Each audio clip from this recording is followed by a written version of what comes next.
What's going on, guys? Today we're going to talk about the KII because, as most of you guys know, I'm extremely intrigued by what they're doing and what they are building on Kaspa in the background as we speak right now. Now, I know there's a lot of people out there, probably including some of you who are watching this video, that don't believe that they are ever going to actually put anything out there in the ecosystem that's tangible, that's usable, that's, providing any sort of positivity for Kaspa and the base layer. I want to run this clip for those of you guys who missed it on Blockchain Banter a couple Tuesdays ago because he gives some insight on why some of the projects have not been implemented live yet, specifically WarpCore, which is the one I'm most intrigued about. I asked a question. Shout out to CryptoPumps and the crew for asking the question live on air. Rory doesn't necessarily give a definitive answer to my question, which is not surprising. He's probably under some NDAs and all that kind of good stuff. But he does explain why WarpCore is going to take a little bit longer to be ready to go and roll out live on Kaspa's base layer. So without any further ado, let's get into it. Check this out. So just to move on, Cat Daddy Crypto is on to me there. Out of curiosity, I know KII will be releasing certain programs as they are ready to roll. Do we have a rough, maybe very rough window of when WarpCore might go live? 2 weeks, 6 months, or a year?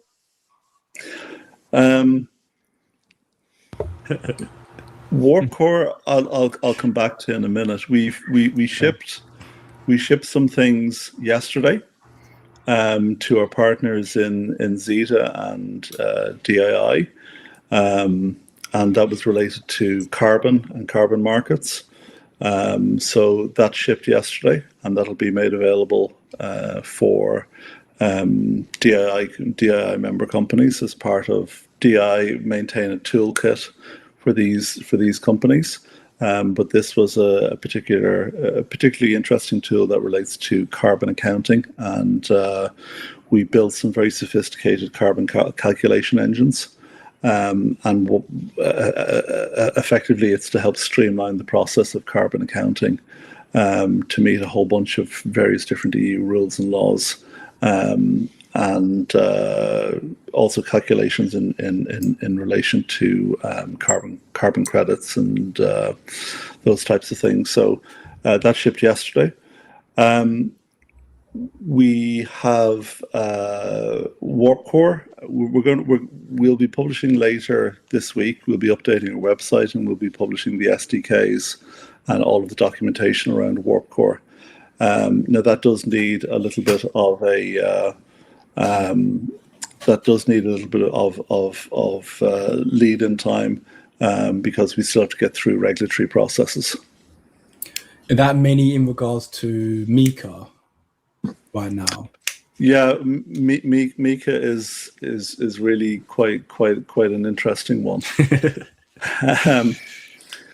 Yeah, like I suppose we saw what's happened with Binance in particular from tomorrow. They're in a lot of trouble because of Mika.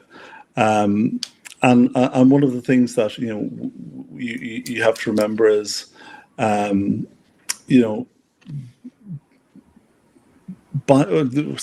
so Binance, as of tomorrow, is suspending most of its services for EU residents because it couldn't get a Mika license. And the reason is very specific, is that Mika has what's known as a fit and proper person test for people who control a crypto firm. And it's exactly the same standard that they apply to a bank. So because we're under this Mika regulation, we've had to separate out WarpCore into its own special purpose company with its own management team that will act independently of the foundation. And have there been much work in regards to the other key regulatory regions, being, I guess, the US? And I know the US is still very much trying to push forward their Genius and Clarity Act, which is seeing some pushback. And then equally the UK, because I saw earlier this week, the UK actually had an update which seemingly was a bit more inclusive and innovative for crypto, as opposed to being, what about a better choice of words, rigid like Mika seems to be.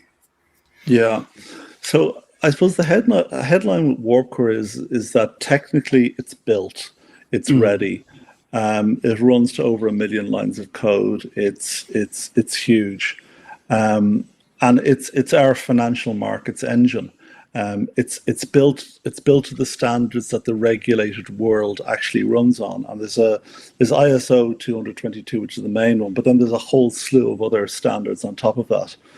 And so it speaks the same language as banks and central banks, and it's designed to issue and manage instruments end to end, like stable coins and CBDCs, as well as plug into financial markets. And it has a lot of capabilities, related to issuance and settlement and compliance rails, and know your customer and sanctions lists and standards and all sorts of other things.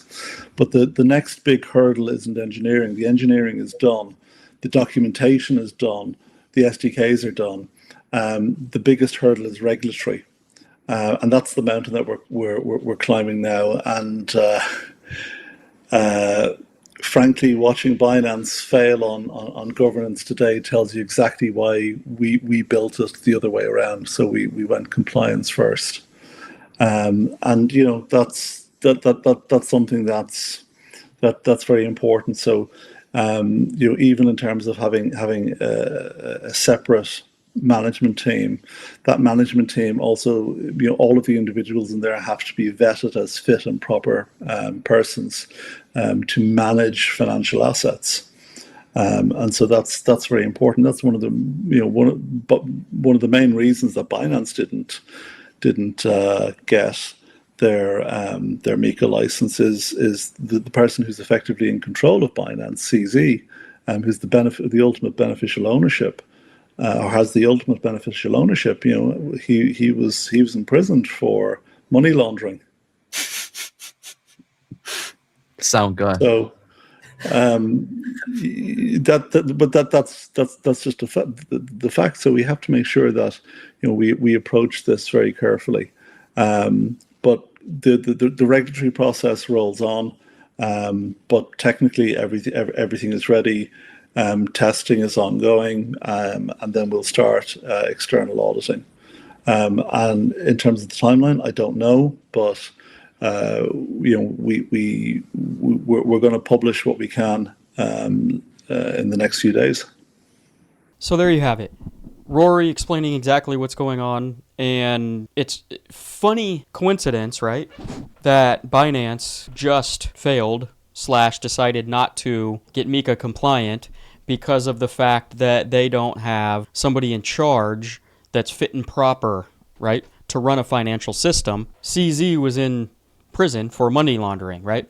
And so I think it's important to note here, okay, that when you're bringing on big institutions, potentially, and big banks and big energy companies, which I guess you could consider institutions as well, when you're bringing all of these people in to use a system, right, that is inherently better than the current system they're using, but there is an onboarding process, you want to make sure that everything is completely good across the board, right? You want to dot your I's and cross your T's, because I imagine if you're onboarding institutions, you're onboarding banks, you're onboarding big companies, you don't want to have a scenario where you have to, at some point, pause operations to a certain region, right? Especially a big region like the EU, because a lot of the people that they deal with are in that region, and telling these people that, hey, we're not compliant anymore, or we didn't do our groundwork in the beginning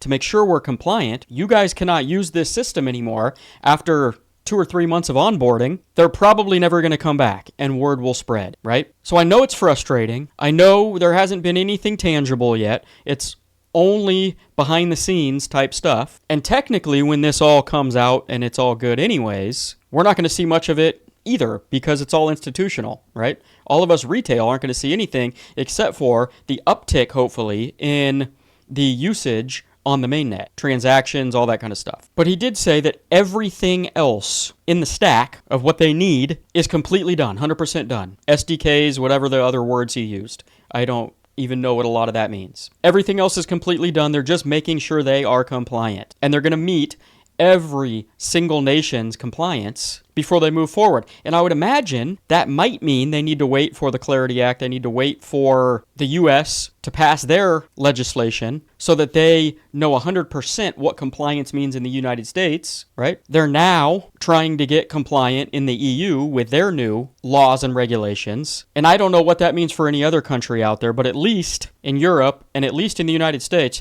there's still regulatory compliance issues trying to get passed through legislation. And I imagine they don't want to launch this thing before that happens and then have to backtrack afterwards, right? Once they know exactly what needs to be done in the business/crypto world meshing together, then they can be compliant, they can make sure that everything's good to go, and then they can launch their project, WarpCore. That's at least the way I look at it, okay? Not everything happens overnight. None of you guys watching this video right here have created, I would imagine, okay, let me backtrack. Maybe there is somebody, but I imagine that none of you guys have created businesses at scale like these guys are trying to do, trying to meet every single regulatory parameter in every single nation and country and state and whatever you want to, call it, on top of every single other thing it takes to build a business like this at scale, okay? So for us to sit here and say it's taking too long because we're selfish and we want to see the transactions go up on Kaspa's base layer is just foolish, right? Now, if we get 3 years down the road and nothing's happened, then maybe I'll agree with some of you guys at that point. But right now, Takata hard fork just went live. They needed that in order to program their stuff on the base layer, but they also need to make sure that everything is suit and tie, dotted, crossed, no issues moving forward, okay? So that institutions don't jump ship after the fact or don't want to join in the first place after hearing horror stories of a 2-month onboarding. Sorry, you can't use this system because it's not, regulatory compliant in your area. That's a death wish for the project right out of the gate, okay? So I hope you enjoyed that. I hope some of you guys have not seen that yet. That was a couple weeks old, so many of you have probably already seen it. But I just wanted to give my take on it since it was my question, and I am extremely intrigued with the KII and what they're doing. So I hope that we can cut them a little slack, give them a little leeway to make sure everything's 100% compliant before we jump down their necks saying they're never going to launch anything in the real world, okay? Let's relax, take a deep breath, worry about something else in the meantime. When it happens, it's going to happen. And by now, the website should be updated so you guys can go take a look and see if there's anything new posted there to answer any other questions you may have. But in the meantime, guys, continue to pack your damn bags before it's too late. I'll see you in the next video. Peace out.